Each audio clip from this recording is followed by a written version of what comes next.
So if you look closely here, you see these little white spikes that come out. These are considered air roots. So the plant is looking to support itself. See how it tips over like that? The plant is looking to support itself a little better. So it starts to grow out these air roots so that it can become more stable. That's why I like these bamboo skewers, because I just put that in there and it takes less stress off of the plant.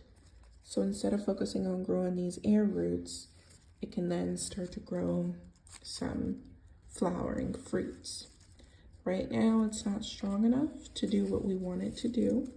So I'm gonna add some soil to cover up these roots in a bigger pot so that it can stabilize itself.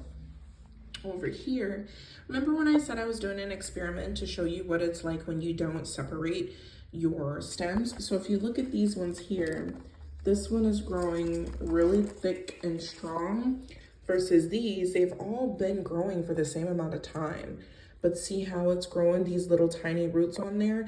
It wants to stabilize itself. It wants to start growing upright. It wants to have its own support system, sort of like having a teenager that just can't wait to get out on its own. But this one is indeed 27 and needs to be able to have some type of stability, okay? So we're gonna put these in some bigger pots, we're gonna separate the roots, and we're gonna give it a fighting chance at survival and producing fruit. If you look here and you see some of that, what looks gray, that is just too much moisture. So we're gonna go ahead and switch out its soil to give it, again, a better chance at survival and producing fruit. Thanks so much for watching. Comment down below if you have any questions, or if your plants are doing something that they probably don't think that they should be doing. Comment down below and I'll be sure to help you in any way that I can. Bye.